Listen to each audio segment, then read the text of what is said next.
Welcome to the Success Story Podcast. I'm your host, Scott Clary. On this podcast, I have candid interviews with execs, celebrities, politicians, and other notable figures, all who have achieved success through both wins and losses, to learn more about their life, their ideas, and their insights. I sit down with leaders and mentors and unpack their story to help pass those lessons on to others through both experiences and tactical strategy for business professionals, entrepreneurs, and everyone in between. Without further ado, another episode of the Success Story Podcast. Thanks again for joining me. I am sitting down with Emily Liebert, who was born and raised in New York City. She is a 7-time best-selling author. She has an incredible career. I want to just run through some of the highlights of her career, but then I'm going to pass it over to her to really just dive into how she got to where she is today. So she has been featured in various outlets such as Today's Show, Rachel Ray Show, Anderson Cooper, Fox, Oprah Radio, Martha Stewart, New York Times, Wall Street Journal, InStyle, People Style Watch, Good Housekeeping, OK, Nylon, Woman's World, New York Post, New York Daily, Chicago Tribune, Boston Herald, People.com, Huffington Post, all the major outlets. She has had an incredible career. As you know, in 2000, she was starting as Editor-in-Chief of The WAG magazine, a luxury lifestyle publication covering Westchester and Fairfield Counties. She was there for 5 years, and she wrote hundreds of articles, including celebrity profiles, travel, fashion, and beauty. And then in 2009, she edited Kerry Kennedy's New York Times bestseller, Being Catholic Now. Prominent Americans talk about change in the church and the quest for meaning. And after 2009 is when Emily started her first book, Facebook Fairy Tales, which was a media sensation that sparked intense conversation about the positive power of Facebook. Shortly thereafter, Emily was hired by Microsoft as a spokesperson for Bing's partnership with Facebook and appeared in 30-plus television and radio spots for the brand, which was an incredible run. And then she went on to write, six novels total, which led to her career where it is today as a writer, as a personality, as somebody who's written on and spoken on a variety of different topics, both in her career and then obviously now what she's doing with her own personal brand. I'm very excited to learn about how you got to where you are today, because it seems like a very interesting career path that led you to write novels, work with some of the largest brands, be featured in literally the who's who of where you want to be featured in terms of all these different press outlets and whatnot. So very, very excited to unpack that and understand your story. So thank you. Thank you for having me. It's really exciting. And actually, when you read back all those things to me, it sounds really impressive, but I'm sort of like, who is that person? Like, did I really do all those things? Yeah, and you look back, it's They a come lot. piecemeal, so when you sort of like read it all together like that, it sounds like, wow. But Well, listen, so it's yeah. it's well deserved. You've done a ton of stuff, and I get it. Like, it's like over your career, it's true. You've gone into editing, into publishing, into writing, into brand evangelism, and obviously marketing. Like, sort of transcends all of these different fields. But just like start from the beginning. Where did you start off first when Sure. you got your career started?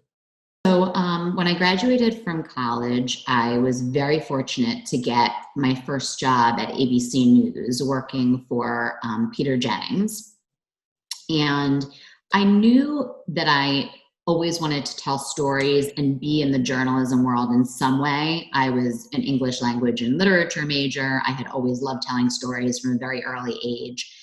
And so I got that job, and I worked in television news for A little over 2 years. And I think by that point, I looked up the ladder and I realized that I didn't want those jobs that were above me.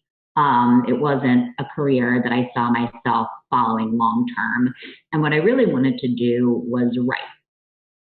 So I applied to a bunch of magazines to become an editor. And at the time, I was moving out of New York City to Westchester, which is a suburb of New York City. And there was a magazine called The WAG. which is a luxury lifestyle magazine. It covers travel, beauty, celebrities, food, all of that, fashion, all of that fun stuff. And I was hired to be the editor of the magazine. I was 24 years old. I had never worked at a magazine before. And I was basically hired to be the editor-in-chief of this magazine by a woman named Emily Liebert, who you will notice has the same last name as I do, but I did not know her at the time. She is now my mother-in-law. Okay, I understand. I was going to say, is this like a nepotism not a story? Coincidence. No, well, it was a coincidence that I met her, but it was not a coincidence that we had the same last name. I ended up eventually marrying her son, although when she hired me, we were strangers. Okay. And she hired me, and I was the editor-in-chief of the WAG for 5 years. I did everything for the magazine. I assigned the articles, had a small staff, went to all the events. It was really fun, interviewed tons of celebrities for the cover articles, and it was really a great time. I loved doing that job.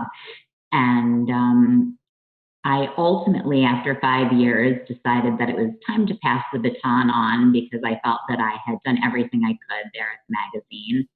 And I spent a couple of years freelance writing. I was a travel writer for many years. I wrote for Robb Report, Elite Traveler, Cottages and Gardens. I continued to write celebrity profiles, food, fashion, beauty, all of that for multiple national magazines. And then it came a time where two things happened. One, freelance writing sort of started taking a downturn, and people were bringing a lot of the freelance writing in-house. Mm-hmm. So it wasn't freelance anymore. They were having their editors write articles rather than paying freelancers a lot of money. And I sort of came to the conclusion that I wanted to sink my teeth into bigger, longer-term projects rather than just constantly turning over multiple articles a week. So I had the amazing opportunity to edit Kerry Kennedy's book. Kerry Kennedy is Robert and Ethel Kennedy's daughter, one of their daughters, one of their many children. And that really introduced me to the book world. And after I was done editing that book for Kerry, I said to myself, I want to do this for myself. I want to write a book. And so I wrote a novel, which has never seen the light of day.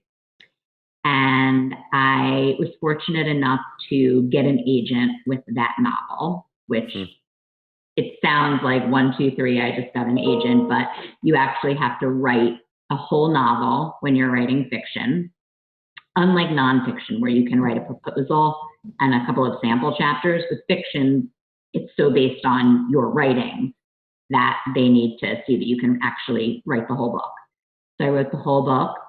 I sent it I cold queried about 80 agents, and I was very, very lucky, and I ended up getting, I think, 3 offers, which is a lot. And I went with this agent who I loved, and as we started editing this novel together before she submitted it, I came up with the idea for what was actually my first book, which is called Facebook Fairy Tales. And that was a book which was 25 amazing stories that came from Facebook connections. And it was very timely because this was in 2009 and Facebook was just sort of exploding in the media and in the world outside of colleges.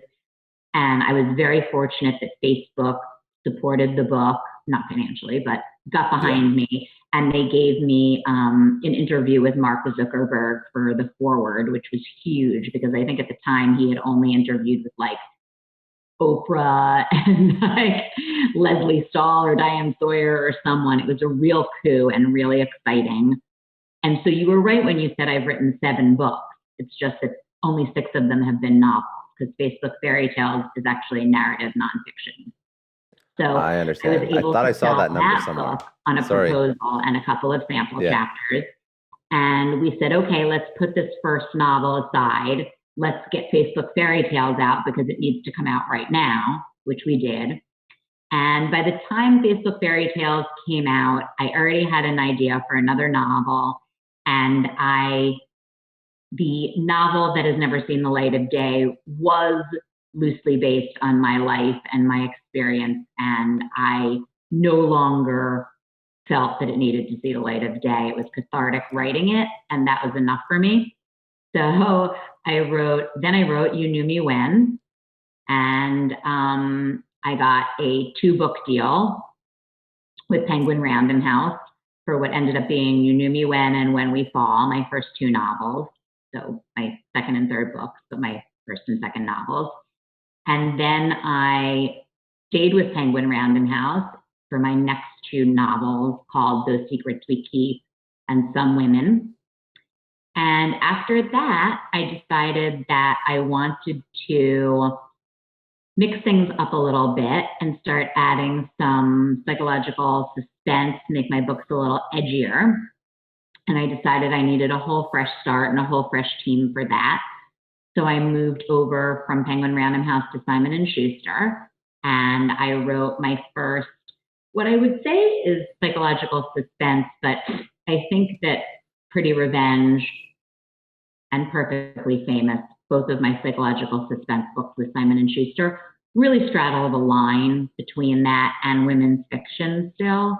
So while it's a little bit edgier and a little bit of a departure, it's not a complete departure from the women's fiction novels that I was writing. And so I am now with Simon & Schuster. Perfectly Famous just came out on June 2nd. And this is Pretty Revenge, which came out last year. You can see the covers are similar. It's kind of a branding. Yeah, I see. I'll put the links in the show notes too. So if people are listening, then they can go check it out. And now I'm writing my 8th book with Simon & Schuster as well. Oh, and I should also say that during that time, I had a very fun experience of ghostwriting a book for Teresa Giudice, who is one of the Real Housewives of New Jersey. So you just went head first into this, and you had you had some success, and like you said, I guess it was almost like when you put it out to 80 publishers, you got 3 offers. That kind of like defined the career path. But those were actually agents. Or agents, you have to get an agent before you get a publisher. You get an agent, and once you have an agent, they sell your book to a publishing house.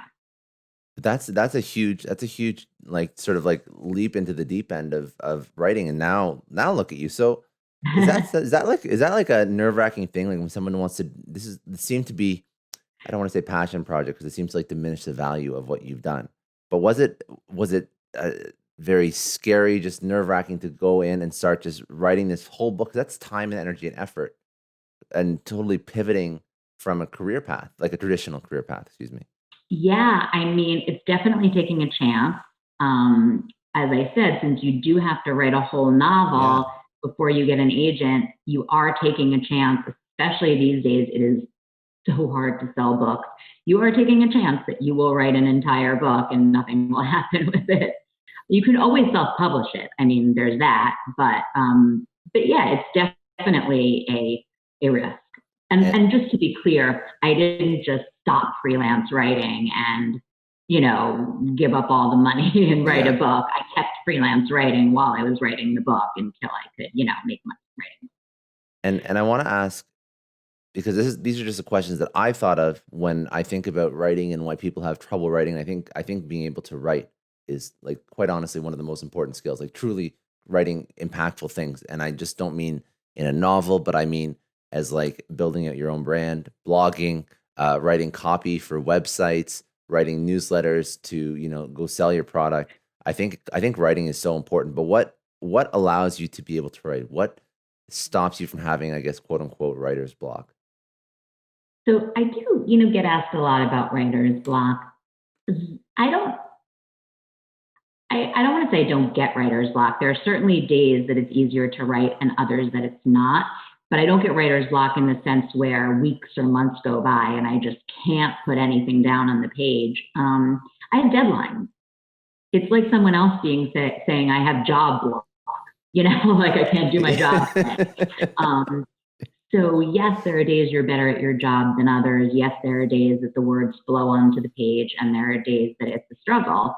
But typically, when I push myself to get those first words down and those first sentences down, it does start rolling from there. And additionally, I have an outline. So it's not just like this big surprise, what I'm going to write every day. I do know what's coming next. And that does help inspire you to write that. And then what is that inspiration that you like? What drives what you write about? Where do you get that inspiration? Or sort of better question, actually, where do you get an idea for a book? So I get ideas from my own life, from my friends' lives, from the things that I observe. My books are not historical fiction. They're not science fiction. They're not, aliens coming from another planet. So they are based on real life, what women go through, friendships, relationships. In the case of Perfectly Famous, it's about a mother's loss of a child. It's about two women who have big voids in their lives that they're looking to try to fill. And I think that women and men go through different stages in life where you want different things, where you lose things as you get older. You lose people, you lose relationships, you gain people, you gain relationships, jobs change, houses change. And I write about all of those life changes. If you want, even if you want to just put it, since we're already sort of speaking about it, if you want to do a brief summary of what Perfectly Famous is about, so if people are listening to get a little bit more context, I don't mind that also. Go for it, and then we can go back into some of the questions. So Perfectly Famous is about two strong women. One is named Ward DeFleur, and she is a very, very famous crime novelist. She's just written her 13th book, Lucky Number 13, and she is at her first book signing at the very beginning of the book when you find out that her teenage daughter, Stevie, has been abducted and killed. And she freaks out, obviously, flees her town in Connecticut where she lives, and nobody can find her. She reneges on all of her book deals, and she goes into kind of a secluded depression. Enter a second woman named Bree Bennett, who is also enduring a different kind of void in her life, a lesser void, obviously, which is that she is recently divorced. And she also has a teenage daughter who no longer needs her. And she's struggling to figure out what her purpose in the world is. She's a former journalist. She's been a housewife for many years, and she decides it's time to go back to work. And in doing that, she decides she's going to find her favorite author, Ward DeFleur, tell Ward's story to the world. And in doing so, she gets entangled with Ward's daughter, Stevie's killer. Dun, dun, dun. I like the plot. That's very good. That's very good. When did that just came out now, right? Recently. It just came out June 2nd. Yes. Very good. Okay. And just a couple more questions about the whole writing process. Sure. Because you have 6 novels out, and have all 6 hit the bestseller list? They've hit bestseller list. Yeah. So what is the formula for a bestseller? What do you need to write Nobody about? knows. Nobody knows. If I could tell you that, I would have to kill you. I have no idea. I don't know how it happens. I mean, I know it happens through sales, but you have to you can't just be someone who writes the book. You have to know how to promote yourself, do PR and marketing. My publishing house does that for me, but I also do it for myself, and I hire a publicist outside of my publishing house, who you know, Kathleen Carter, who's amazing. And I work really hard to make sure that everyone knows about my book. I post on social media. I do giveaways. I send out emails. I actually partner with a brand for each of my books, which I don't know any authors aside from myself that do this. So I've partnered with nail polish brands, lipstick brands. I've partnered with general makeup brands. I've partnered with Canyon Ranch. With Perfectly Famous, I partnered with Waffle, which is a intimate brand, bras and underwears. And we launched a campaign called The Perfect Fit, which is your perfect fit book and your perfect fit bra and undies. That's smart. That's very smart. Very smart. And I did saw a your bunch- Instagram. It's really well done. Yeah. Like I did it's a very bunch well of done. vignettes for the brand about, being fitted for a bra and what kind of bra you wear when you're working out, when you're getting dressed up. We did one very interesting vignette where I was posing in my waffle bra and underwear on my porch at sunrise with no makeup on. My very talented friend, Jen Goldberg, who's a photographer, she has a private portrait part of her company, which is sort of boudoir photography. And during the pandemic, she was doing front porch photos at sunrise. And we decided it would be great to bring this into the Waffle partnership. And so I posed for her series in my Waffle bra and underwear. After that, I noticed that a lot of people that were posing for her were in robes and nightgowns and pajamas. I was told you were supposed to be in your bra and underwear. Just how you woke up. So, since I was one of the Whatever. first, It was you're being your was. honest, true self. That's all that matters, right? That is for sure. And this is my honest true self too. This is zero makeup. This is exactly how I woke up this morning, with messy hair and no makeup. So this is me. Take it or leave it. It's good. That's how you got to be. And I think that, I've seen every time I speak about just marketing, obviously not just marketing books, but just marketing in general, it's always about being like authentic, because that's what people get. Like, not that you buy into it. Girl. It's just real. It's just real. There's this girl right here who's also me, but that's me with hair and makeup.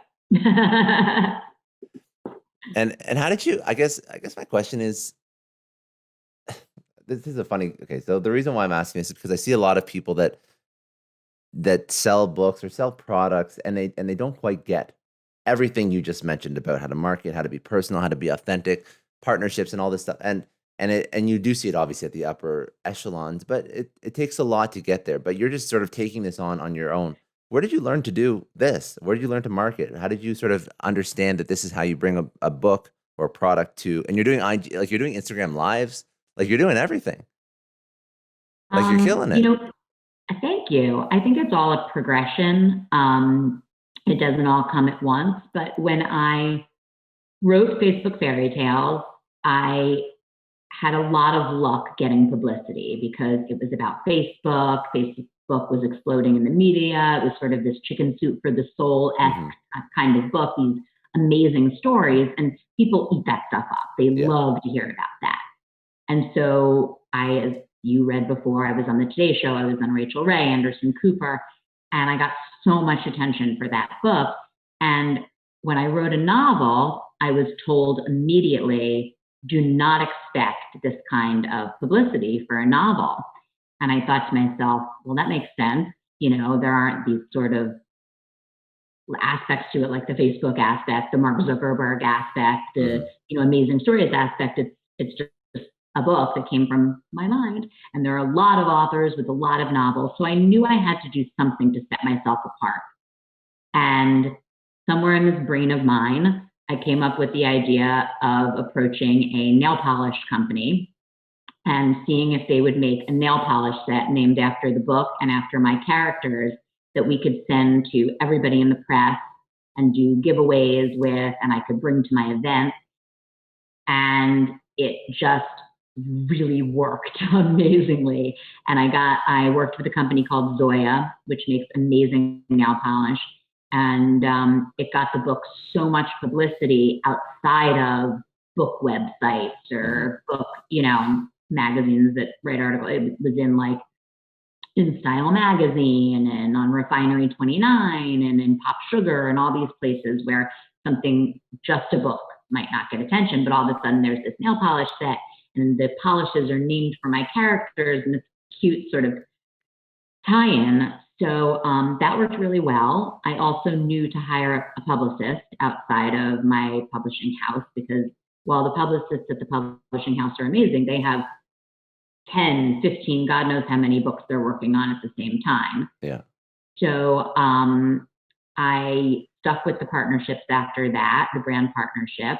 And I just knew I had to be really good on social media. I knew that creating like good, interesting content was really important, because you have to think about what you like to see in other people's content. And I think people want to see the real you, and they want to see you talking, and what are you wearing, and what are you eating, and what is your life like outside of writing books? What do you do with your kids? And also, like, that you're not perfect, and you're not that girl on the book with your hair blown out and your perfect makeup. And I don't know, they probably took away half my wrinkles too, in some Photoshop thing that they do with those pictures. And specifically, when I realized, which I fortunately realized very early on during the pandemic, that I was not going to be able to do a physical book tour, which I did already have set up, I pivoted.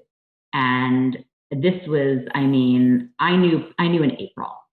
I think so many people were holding out, saying, June's going to be fine. It's still 2 months away. You're going to be fine. And my husband and I were sitting here saying, there is no way I'm going on book tour in June. And I pivoted, and I set up probably close to like 30 events for myself, different, anything from Zoom events to Instagram lives. And I also really tried to mix it up. Like, I tried to do some lives with bookstagrammers. I did some with celebrities. I kicked it off with Melissa Joan Hart, which was great, and we did it pre-publication. I did one with Lindsay Zarniak, who's a sportscaster. And I did some with people who do beauty and books. There were just a lot of interesting, I did one with one of the Real Housewives, Margaret Joseph. There were a lot of interesting personalities, interesting people. I've done a bunch of podcasts, interviews for magazines, newspapers. You have to saturate. You have to make sure people are just seeing the book over and over, because, as I'm sure you know, in marketing, people don't always buy the book the first time they see it, but the 10th time they see it, they're wondering, why have I seen this book 10 times? Yeah, it takes quite a bit. It takes quite a bit of exposure before somebody actually makes, and it obviously depends on what the dollar value of the item is. But even for something that's only like, how much is the book? Like $20, $30 at most? I think mine are 15. No, 15. So 15 or 16. Even 15. It's going to be, you're so oversaturated. $15.99. Yeah, you'll have to see that book a few times before you're like, oh wait, who is this? Who is this woman? I see her everywhere. I see this book everywhere. And then eventually I do a lot of giveaways to get more people to follow me. The more people that follow you, the more people you can reach. Yeah. No, it's very, I very smart. my posts sometimes so that I can reach wider groups of people and cast the net wider. No, but it's very smart. I just I noticed that I didn't realize that you were doing a lot of this stuff yourself. So just it's even more impressive because it's really well done. Like it's really, really well done, and I think that you're nailing it. And like I think that's a differentiator that a lot of people that do their own thing, could be writing a book, it could be any side hustle, like the ability to access people through social and being personal and being human and being your authentic self and marketing that can drive massive traffic, even if you don't have like $1 million ad budget, right? And I think that's what you're sort of showcasing here. It's you were so don't have $1 million ad budget.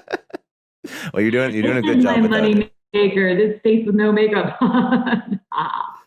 I have one more question just about the book and publishing and writing, and then I just have some rapid fire just about insights that you've learned from your life. So just one sort of roundup question. What's something, or is there something that I should have asked you about writing or publishing that I don't know enough about the topic to ask you that you would say people should sort of take note of? I think one thing that people who are looking to write a book need to know about is rejection. I hate to say it, but there's a lot of rejection in this industry. I think becoming an author is almost like saying, I'm going to become an actress, or I'm going to become, I don't know, a chef or something where there are a lot of talented people competing and doing the same thing. And I think that you have to develop a tough skin. And that's my dog making noises in the background. It doesn't matter. This is the new reality. This is work right? from home. It's not a big deal. I think you have to develop a thick skin, and you have to know how to be knocked down and brush yourself off and pick yourself back up.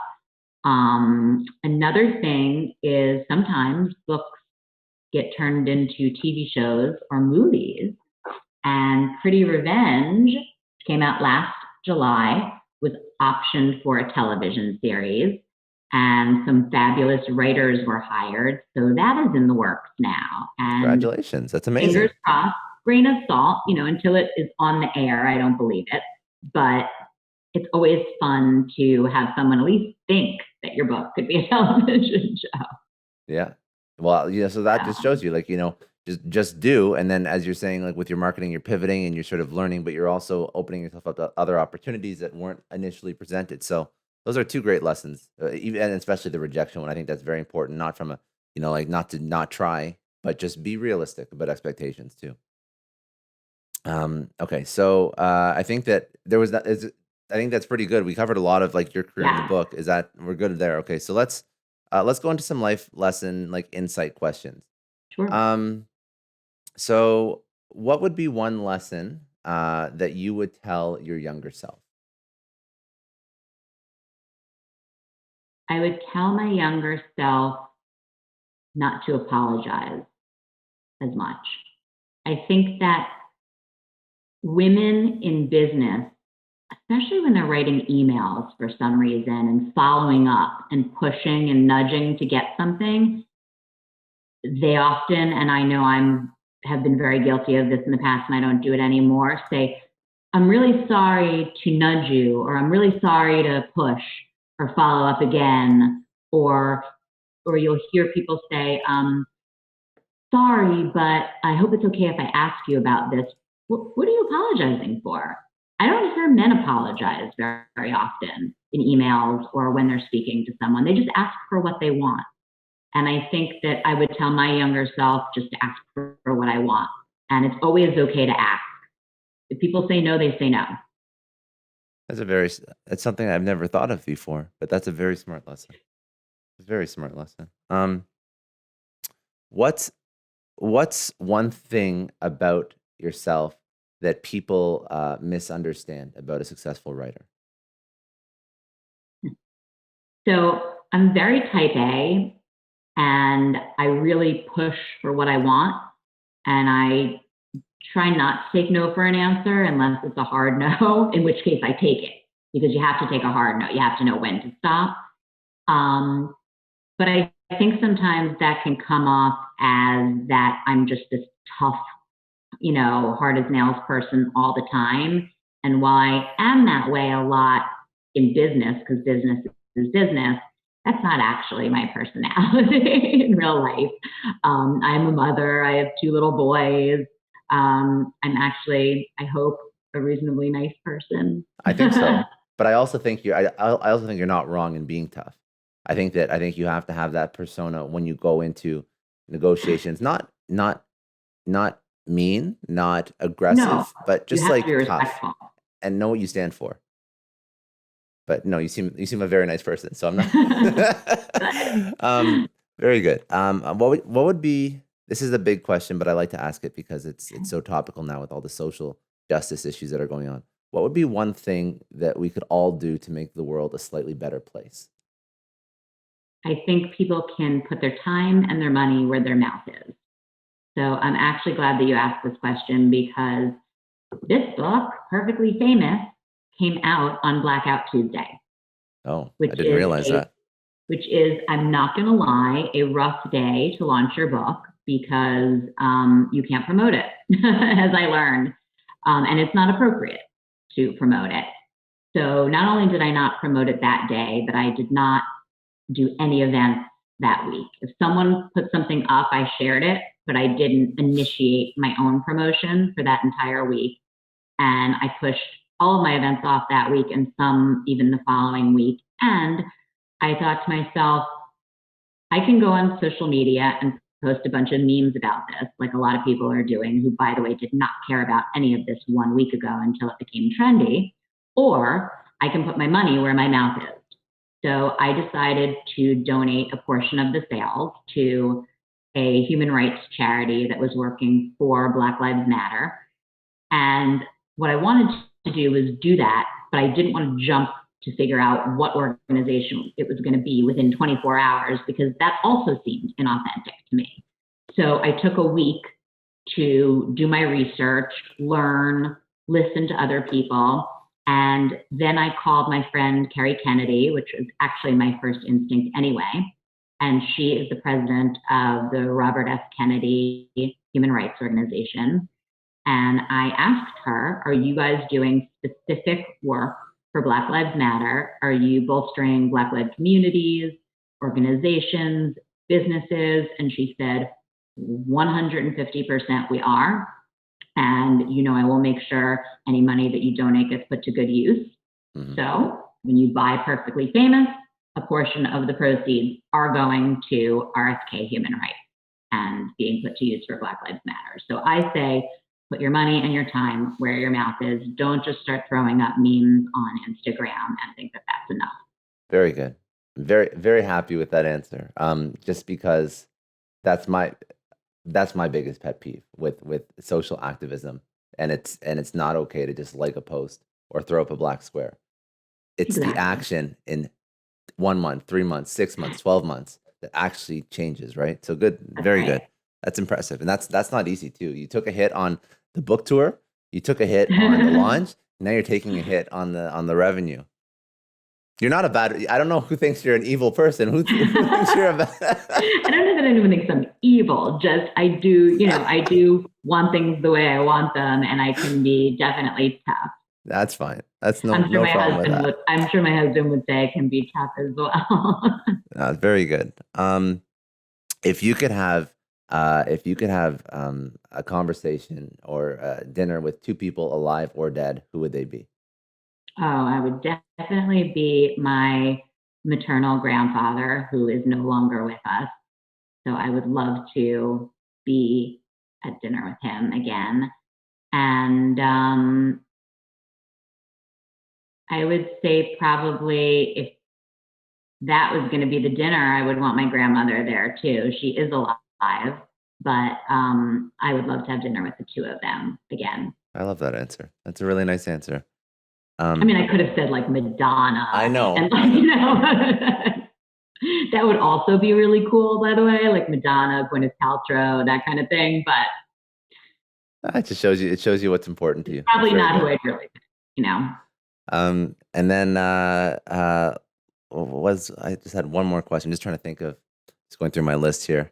What was the best day in your life, and what was the worst day in your life, and why? Oh my goodness. I guess I would have to say the best day in my life was the day that I met my husband, because together we have 2 children. So I guess that was the domino, the beginning of the domino effect of what were other amazingly happy days in my life, were when my children were born, my 2 sons. And what was the worst day, did you say? Yeah, the worst day, the day that you're just having the worst the toughest day would have to be when my grandfather died. Yeah, he's the only I was very, very close with him, and he's the only, thank God, the only person who's very, very close to me in my life who has passed away. Very good. You're very, very family oriented. I just I thought that may be the answer, but I wasn't sure, because sometimes people have incredibly hard like career days, or it depends. It depends on. I'm not changing your answer, by the way. I didn't mean to. I do, and I want, and people should know that it's not like every day is a great day with book writing. I mean, listen, I'm not going to lie. Yeah. Perfectly Famous launch day was a tough day. Yeah. But in the grand scheme of what was going on in the world, it was hard to feel sorry for myself. My book's going to sell. It's going to be okay. Life goes on. I'm the only person, but I'm the only person that one day is very important to. Yeah. And I've definitely had setbacks in my career, no doubt. But at the end of the day, a career is a career and a job is a job. And to me, at least, what's most important is that I have a healthy family, healthy, safe family. Good. And most important question is, where do people go to find out more about you? Social website? So emilyliebert.com. And you can find all of my social media and all of my book links on there. But you can also follow me on Instagram and Twitter at Emily Liebert, and on Facebook at author Emily Liebert. And if you're listening, I'm just gonna it's Emily, so Emily, and then Liebert, because I made the mistake of trying to find your website with EI, so I just wanted to clear that up if people are trying to find it. Yes. I before E, except after C. And and people should reach out to me for book clubs. Just if you want to write me a note, I reply to every single person. If you reach out to me and I don't reply to you, that means I didn't get it for some reason, because my biggest pet peeve, which you didn't ask me about, pet peeve is when people do not reply to people's emails. Now, listen, if you're Kim Kardashian, I get that you can't reply to 5 million emails, but seeing as I'm not Kim Kardashian level yet, right now, I reply to all my emails. That's all for today. Thanks again for joining me on another episode of the Success Story Podcast. You can download or stream this podcast wherever podcasts are available, including iTunes, Spotify, Google, Stitcher, iHeartRadio, and many others. You can also watch this podcast on YouTube. If you haven't already, please subscribe and share this podcast with your friends, family, coworkers, and peers. Please leave us a rating on iTunes. It takes about 30 seconds, as it allows other people to find our podcast and lets our amazing guests reach even more people with their message. And remember, any rating is fine as long as it contains 5 stars. I'm Scott Clary from the Success Story Podcast, signing off.